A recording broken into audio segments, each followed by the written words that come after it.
Movie की शुरुआत में हम वाइफ लाइफ कंपनी को देखते हैं जो कि एंड्रॉइड वाइफ बनाती है और ये वाइफ उसी तरह काम करती है जैसे कि एक नॉर्मल वाइफ काम करती है। काम करने के साथ साथ वो इंसान की हर जरूरत को पूरा करती थी, चाहे वो उसके घर के काम हो या उसकी फिजिकल नीड।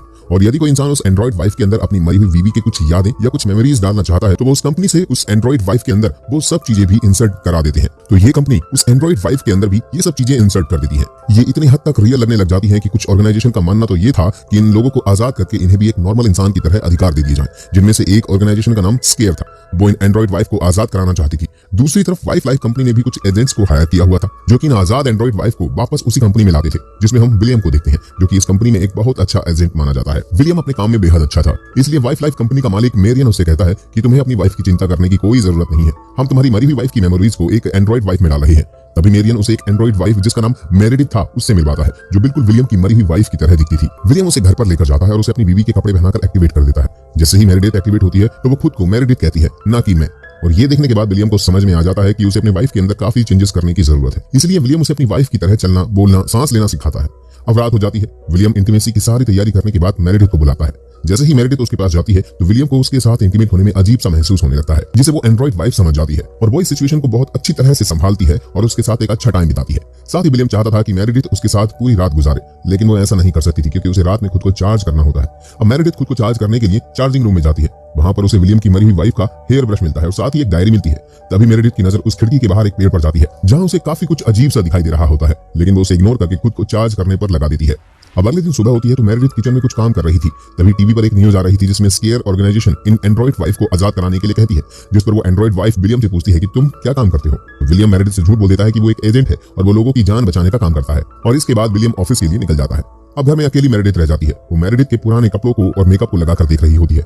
दूसरी तरफ हम विलियम को देखते हैं जो कि अपने पार्टनर जैक से बात कर रहा होता है कि स्केयर ऑर्गेनाइजेशन के लीडर रिंग मास्टर ने किडनैप हुई एंड्रॉइड वाइफ को कहां पर छुपा कर रखा होगा। तभी काफी मशक्कत करने के बाद उन्हें पता चलता है कि उन्हें कहां पर छुपा कर रखा गया है। विलियम उस जगह पर तुरंत पहुंचता है तो वो देखता है कि एक एंड्रॉइड वाइफ जिसके गले में ट्रैकिंग कॉलर लगा हुआ है और वो वहां से भागने की कोशिश कर रही होती है। तो विलियम उसे शॉक देता है और उसके गले से वो ट्रैकिंग कॉलर निकालकर फेंक देता है। जब विलियम उसके पास पहुंचता है तो उससे पूछता है कि इस घर के अंदर कितने एंड्रॉइड वाइफ है, जिस पर वो उसे कोई जवाब नहीं देती। लेकिन विलियम फिर भी घर के अंदर जाता है और उसे पहले कमरे में एक क्रिमिनल मिलता है जो कि फाइट प्रैक्टिस कर रहा होता है। विलियम उसको शूट कर देता है और उसके बाद वो एक लैब में एंटर करता है जहां पर वो देखता है कि एंड्रॉइड वाइफ को रीप्रोग्रामिंग करके उसे आजाद करने की तैयारी चल रही होती है और उसके गले में भी ट्रैकिंग कॉलर डाला हुआ था। अब जैसे ही विलियम उस एंड्रॉइड वाइफ के पास पहुंचने की कोशिश करता है तभी वहां पर एक क्रिमिनल एंड्रॉइड वाइफ के सर पर बंदूक रखकर उसे डराने की कोशिश करता है। विलियम उसे चेतावनी देता है लेकिन वो उसकी बात नहीं मानता, तो मजबूरन विलियम को उस क्रिमिनल को शूट करना पड़ता है और उस एंड्रॉइड वाइफ को भी अपने साथ उस कंपनी में ले आता है। दूसरी तरफ हम देखते हैं कि विलियम की वाइफ मेरेडिथ जो कि अपने आप को चार्ज करने के लिए चेयर पर लेटी है, तभी उसका ड्रीम मोड एक्टिवेट हो जाता है जहां उसकी मुलाकात आईडियो से होती है जो कि अब मेरेडिथ को उसके सपनों में गाइड करेगा। आईडियो मेरेडिथ को एक पार्टी में भेजता है जहां पर उसे विलियम मिलता है। तभी विलियम के पास एक एंड्रॉइड वाइफ आती है जो कि विलियम के साथ डांस करने की इच्छा जताती है और तभी आईडियो मेरेडिथ के पास आता है और उसे एक मास्क मैन की तरफ भेजता है। मेरेडिथ उसके पास जाती है। उस मास्क मैन के पास रेड वर्ड का एक कार्ड था जिसे देखकर मेरेडिथ उससे कुछ पूछती, उस कार्ड को मेरेडिथ के हाथ में देकर वहां से चला जाता है। इसके बाद हम देखते हैं कि विलियम उन एंड्रॉइड वाइफ को वापस कंपनी में लाता है। वहां पर ऑयली और लीडा नाम की दो एंड्रॉइड वाइफ होती है जो कि उसे गंदे इशारे करके चिढ़ा रही होती है। और तभी विलियम उन दो एंड्रॉइड वाइफ के बिहेवियर के बारे में कंपनी मैनेजर उससे पूछ रहा होता है तो वो उसे बताती है कि ये दोनों अपने हस्बैंड के अनुसार काम नहीं कर रही है बल्कि उसके अगेंस्ट जाकर सारी चीजें कर रही होती है और इसलिए इनको बार बार यहाँ पर लाकर रीप्रोग्राम किया जा रहा है। दूसरी तरफ मेरेडिथ का फिर से ड्रीम मोड एक्टिवेट हो जाता है। इस बार मेरेडिथ आईडियो से अपनी हॉबीज की लिस्ट के बारे में पूछ रही होती है। आईडियो उसको उसकी हैबिट लिस्ट बता रहा होता है जिसमें सिलाई करना भी शामिल था और वो आईडियो को बताती है कि जब भी वो सोकर उठती है तो उसे सिलाई करने का बेहद मन करता है, लेकिन उसकी प्रोग्रामिंग में सिलाई ना होने की वजह से वो काफी शॉक्ड होती है, इसलिए आईडियो उसके अंदर सिलाई करने वाली फाइल इंस्टॉल कर देती है। अब मेरेडिथ रेडवर्ड को पेड़ों पर सिलाई कर रही होती है जो कि उसे उस मास्क मैन ने दिया था। एक दिन जब मेरेडिथ साइकिलिंग कर रही होती है तभी रास्ते में उसे लूसी मिलती है और उसे बचाने के चक्कर में मेरेडिथ झाड़ी में जाकर गिरती है और तभी लूसी उसे कहती है कि तुम्हारे पास समय बहुत कम है और तुम्हें बहुत जल्दी सब चीजों को याद करना होगा। अब जैसे ही मेरेडिथ घर जाती है तो विलियम उसकी स्किन को साफ कर रहा होता है तो मेरेडिथ उसको लूसी की कही हुई बात बताती है। इस पर विलियम मेरेडिथ से कहता है कि ये कोई बड़ी बात नहीं है, ये इसलिए चिढ़ती है क्योंकि उन्हें लगता है कि ये एंड्रॉइड वाइफ्स उनसे उनके हस्बैंड को छीन रही है। इसके बाद विलियम मेरेडिथ को लेकर लेक के किनारे जाता है जो कि विलियम की वाइफ की फेवरेट जगह थी और यहाँ पर काफी अच्छे मोमेंट्स चल रही होती हैं। तभी पहली बार मेरेडिथ खुद को मैं कहकर बुलाती है और मैं बोलने का मतलब ये था कि वो खुद को समझने लगी थी। अब दूसरी तरफ हम देखते हैं कि मेरेडिथ रेड वर्ड वाला पिलो बना लेती है और विलियम को दिखाती है। विलियम कहता है कि तुमने बहुत अच्छा बनाया है, लेकिन उसके चेहरे के एक्सप्रेशन को देखकर बिल्कुल भी नहीं लग रहा था कि वो इसे देखकर खुश है, बल्कि विलियम झूठ बोल रहा होता है। अब विलियम मेरेडिथ को बताता है कि हमारी पहली मुलाकात एक पार्क में हुई थी जहां तुम एक बेंच पर बैठी हुई थी। तभी मेरेडिथ उस मेमोरी को एक्टिवेट करती है तो वो देखती है कि वो एक बेंच पर बैठी हुई कुछ पढ़ रही थी। तभी उसके पास एक आदमी आता है जिस आदमी का चेहरा उसे क्लियर क्लियर नहीं दिखाई दे रहा होता। उसके बाद मेरेडिथ फिर से खुद को चार्ज करने के लिए जाती है और वो रियल मेरेडिथ की डायरी को पढ़ने लग जाती है, जहां पर हर एक पन्ना बहुत ही इमोशन से भरा हुआ था, क्योंकि मेरेडिथ बहुत ज्यादा प्यार में डूबी हुई थी और वो अपने प्यार के साथ बेहद खुश नजर आ रही होती है।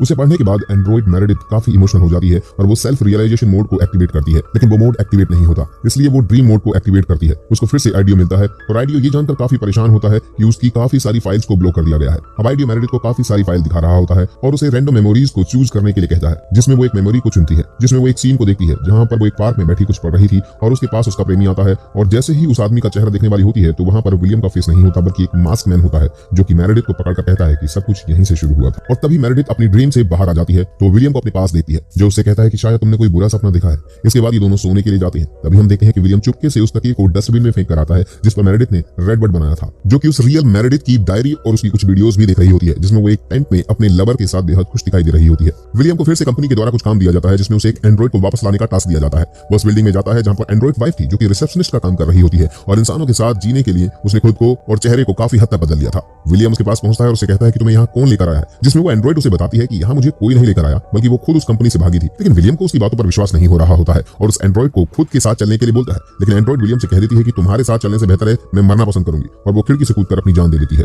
ये सब देखकर विलियम काफी शॉक हो जाता है। दूसरी तरफ विलियम के घर पर हम लूसी को देखते हैं, जो कि मेरेडिथ से बात कर रही होती है। मेरेडिथ खुद को मैं कहकर इंट्रोड्यूस करती है।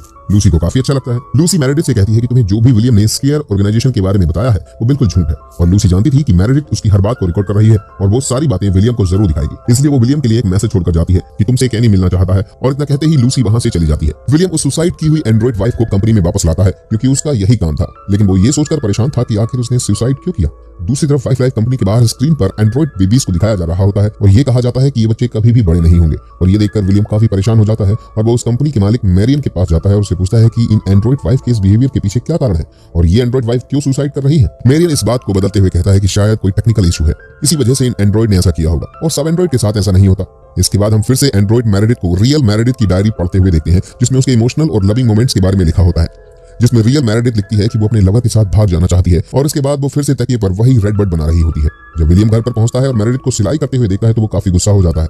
इसके बाद मेरेडिथ विलियम को लूसी का वही मैसेज दिखाती है और विलियम केनी का नाम सुनते ही बौखला जाता है। तुरंत ही वो अपने दोस्त जैक को कॉल करता है और उससे मदद मांगता हुआ कहता है कि मैंने मेरेडिथ को केनी से बचाने की काफी कोशिश की है, लेकिन मेरेडिथ के सपनों को कुछ लोगों ने हैक कर लिया है, और जब भी मेरेडिथ ड्रीम में जाने लगती है वो लोगों से कांटेक्ट कर लेती है, और इससे मेरेडिथ को काफी प्रॉब्लम होती है, क्योंकि उसे सपनों में लगने वाली चीजों को वो रियल में भी महसूस करती है। और इसलिए अपने दोस्त से कहता है कि मुझे हैकर से मिलने के लिए पहले मेरेडिथ के सपनों में जाना होगा, जिसके लिए मुझे तुम्हारे कंप्यूटर नॉलेज की जरूरत पड़ेगी। अब जैक विलियम की मदद करने के लिए तैयार हो जाता है, और अब जैक मेरेडिथ के ड्रीम में जाकर कनेक्ट होने की कोशिश करता है तो वो देखता है कि आइडियो अपने आप को एक हैलोवीन ड्रेस में और मेरेडिथ खुद को एक स्केलेटन कपड़े पहने हुए एक भूतिया घर में देखती है। उस घर में सभी डरावनी चीजें थी। तभी वो मास्क मैन उसके सपने में आ जाता है। दूसरी तरफ जैक और विलियम भी मेरेडिथ के सपनों को स्क्रीन पर देख रहे होते हैं। अब जैसे ही वो मास्क मैन अपना मास्क निकालता है तो हमें पता चलता है कि वो केनी है, और वो मेरेडिथ को एक एड्रेस देकर वहां पर आकर मिलने के लिए कहता है। तभी मेरेडिथ की आंख खुल जाती है और वो विलियम से केनी के बारे में पूछती है, लेकिन विलियम उसे कुछ नहीं बताकर घर से चला जाता है। विलियम जैक के साथ उस जगह पर जाता है जो एड्रेस केनी ने ड्रीम में मेरेडिथ को दिया था। विलियम जैसे ही वहां पर पहुंचता है उसे वहां पर मास्क लगाए हुए पुतले के अलावा कुछ भी नहीं मिलता, और विलियम घर पर लौट आता है तो उसे मेरेडिथ सही सलामत मिलती है और उसे वो बताती है कि दरवाजे पर कोई आया था, और जैसे ही मैंने दरवाजा खोला वहां पर कोई नहीं था, बल्कि नीचे एक डायरी थी जिस पर लिखा हुआ था कि ये डायरी विलियम के लिए है। मेरेडिथ इन सब घटनाओं के बारे में विलियम से पूछ रही होती है तो विलियम उसे बताता है कि मेरी वाइफ को स्केयर ऑर्गेनाइजेशन के लोग टेररिस्ट एक्टिविटीज के लिए यूज करते थे, और इसलिए मैंने उन मेमोरीज को डिलीट कर दिया है ताकि तुम अपने आप को हजारों लोगों की मौत का जिम्मेदार ना मानो। विलियम जैक से कहता है कि केनी ने पूरी तरह से मेरेडिथ की सोच को हैक करके रखा है और वो हमारी हर एक्टिविटी पर नजर रख रहा है, इसलिए हम उसको नहीं पकड़ पाए। विलियम कहता है कि मेरेडिथ की मेमोरीज को रीसेट करने के लिए हमें उस कंपनी में वापस भेजना होगा, लेकिन इससे पहले मैं मेरेडिथ के सपने में जाकर केनी से बात करना चाहता हूँ। जैकी विलियम को मेरेडिथ के सपने से कनेक्ट कर देता है। तभी विलियम देखता है कि मेरेडिथ की बैटरी लो है। तब वो मेरेडिथ से कहता है कि जब तुम्हारी बैटरी 10% पर आ जाए तो तुम अपने आप से सपने से उठ जाना, और तुम्हारे उठते ही मैं सपने से बाहर आ जाऊंगा। अब हम देखते हैं कि मेरेडिथ केनी से मिलती है। तभी वहां पर विलियम आ जाता है। विलियम उसको वहां से भागने के लिए कहता है। मेरेडिथ भागते भागते एक दरवाजा ओपन करती है और वो एक पार्टी में पहुंच जाती है जहां उसे ऑयली और लेडा मिलती है। ये वही एंड्रॉइड वाइफ है जो कि अपने हस्बैंड के अगेंस्ट जाकर काम कर रही थी। दूसरी तरफ विलियम और केनी की फाइट होने लग जाती है। फाइट करते करते ये दोनों भी उस पार्टी में पहुंच जाते हैं जहां पर मेरेडिथ जाकर छिपी हुई थी। तभी केनी मेरेडिथ से कहता है कि तुम्हें सब कुछ जल्दी ही याद करना होगा, और केनी कहता है कि मुझे मालूम है कि एक दिन मेरेडिथ की सारी मेमोरीज वापस आ जाएंगी। और तभी गुस्से में विलियम केनी को बहुत ज्यादा मारने लग जाता है। विलियम जैसे ही केनी को मारने वाला होता है तभी मेरेडिथ की बैटरी 10% पर आ जाती है और वो नींद से से जाग जाती है। मेरेडिथ के नींद से बाहर आने की वजह से विलियम अपने सपने से बाहर आ जाता है और वो केनी को नहीं मार पाता। इसी का गुस्सा वो मेरेडिथ पर निकालते हुए कहता है कि मैं बस केनी को मारना ही वाला था और तुमने मुझे जगा दिया। जिस पर जैक को विलियम पर बहुत ज्यादा गुस्सा आता है और वो कहता है कि तुमने कहा था कि तुम सिर्फ केनी से बात करना चाहते हो, लेकिन तुम उसे क्यों मार रहे थे। और साथ ही वो उससे ये भी कहता है कि मैं तुम्हारी आगे से कभी भी मदद नहीं करूंगा क्योंकि तुम बहुत झूठे इंसान हो। अब इसके साथ ही हम विलियम को मेरेडिथ से बात करते हुए देखते हैं जो कि उसे कह रहा होता है कि हम तुम्हारी मेमोरीज को फिर से रीसेट कर रहे हैं। जिस पर मेरेडिथ विलियम से कहती है कि नहीं, मैं नहीं चाहती कि मेरी मेमोरीज को डिलीट किया जाए, लेकिन विलियम इसकी कोई बात नहीं मानता बल्कि उसको रीसेट करने के लिए फिर से उस कंपनी में भेज देता है। कंपनी में आने के बाद मेरेडिथ और एंड्रॉइड वाइफ के पास जाती है और वो सब उसको ऐसे वेलकम करती है मानो जैसे उन्हें पहले से ही पता हो या ये मेरेडिथ को जानती हो। तभी ऑली मेरेडिथ से कहती है कि हम लोगों को अपनी मेमोरीज को रीसेट होने से बचाना आता है, इसलिए हम तुमको पहचान पाए हैं। अब आगे ऑली मेरेडिथ को स्केयर ऑर्गेनाइजेशन के मालिक रिंग मास्टर के बारे में बताती है कि वो कोई टेररिस्ट नहीं बल्कि वो तो हम जैसे एंड्रॉइड वाइफ को इस कंपनी से बाहर निकालकर एक आजाद जिंदगी देने के बारे में बात करती है और उन्होंने ही हमें हमारी मेमोरीज को रीसेट होने से बचाने का उपाय बताया हुआ है। और इसी तरह हम लोग एक दूसरे से अपनी इन्फॉर्मेशन शेयर करते रहते हैं। इसके बाद सभी एंड्रॉइड वाइफ एक साथ लेट जाती हैं और एक दूसरे से अपनी सारी इन्फॉर्मेशन शेयर कर रही होती है। तभी मेरेडिथ फिर से ड्रीम मोड में चली जाती है और वहां पर आइडियो से कहती है कि तुम मेरी इस मेमोरीज को रैंडम फाइल में सेव कर दो। अब मेरेडिथ को मेमोरीज सेट करने के लिए लैब में ले जाया जाता है। अब हम लूसी को जैक के घर में देखते हैं। लूसी के हाथ में एक यूएसबी और कुछ मेमोरीज फाइल होती है जो कि वो जैक की एंड्रॉइड वाइफ को देकर जाती है और जैक को देने के लिए कहती है। लूसी वहां से चली जाती है। जब जैक घर आता है तो उसकी एंड्रॉइड वाइफ उसे वही यूएसबी और फाइल देती है और दूसरी तरफ हम मेरेडिथ को देखते हैं जो कि अब मेमोरी रीसेट होकर अपने घर पर आ गई होती है और वो विलियम के सामने बैठी थी। विलियम उसे वैसे ही बातें कर रहा होता है जैसे उसने पहली बार की थी। वो एक ही शब्द को बार बार दोहरा रहा था क्योंकि उसको लगता है कि मेरेडिथ की मेमोरीज पूरी तरह से रीसेट हो चुकी है, लेकिन मेरेडिथ को तो अपनी सारी मेमोरीज याद थी और वो भी ऐसे दिखा रही होती है कि जैसे उसे कुछ भी नहीं याद है और वो पूरी तरीके से एक न्यू एंड्रॉइड वाइफ बनी है। इसके बाद हम जैक को विलियम के घर पर आता हुआ देखते हैं जो कि विलियम मेरेडिथ को उसके रूम में जाने के लिए कहता है। अब यहाँ पर जैक एक शॉकिंग खुलासा करता है। वो विलियम से कहता है कि मेरेडिथ तुम्हारी वाइफ कभी थी ही नहीं बल्कि वो तो केनी की लवर थी और केनी को तुमने ही मारा था, इसलिए हम उसको आज तक नहीं ढूंढ पाए हैं क्योंकि ये तो सिर्फ मेरेडिथ की यादों में ही रह गया था। अब जैसे ही जैक विलियम को अरेस्ट करने के लिए आगे बढ़ता है तो विलियम उसको शूट कर देता है और ये सब मेरेडिथ भी देख रही होती है और वो विलियम से कहती है कि इन सब के बारे में वो पहले से ही जानती है क्योंकि उसने जब पहली बार किसी कैंपेन के चलते विलियम के दरवाजे पर दस्तक दी थी तभी से तुम उसके पीछे पागल हो गए थे और तुम उसका हर जगह पर पीछा कर रहे थे। जब एक बार तुमने मेरेडिथ को किडनैप किया था तो उसके गले में एक ट्रैकिंग मशीन लगा दी थी जिससे कि सबको ये लगने लगे कि वो एक एंड्रॉइड वाइफ है और साथ ही केनी को इस एंड्रॉइड वाइफ का किडनैपर बना दिया था। इसलिए तुम्हारे कहने पर ही केनी को शूट कर दिया गया था और मेरेडिथ को घर पर लाकर वो मेरेडिथ को वैसी वाइफ बनाना चाहता था जो उसकी हर बात को मान ले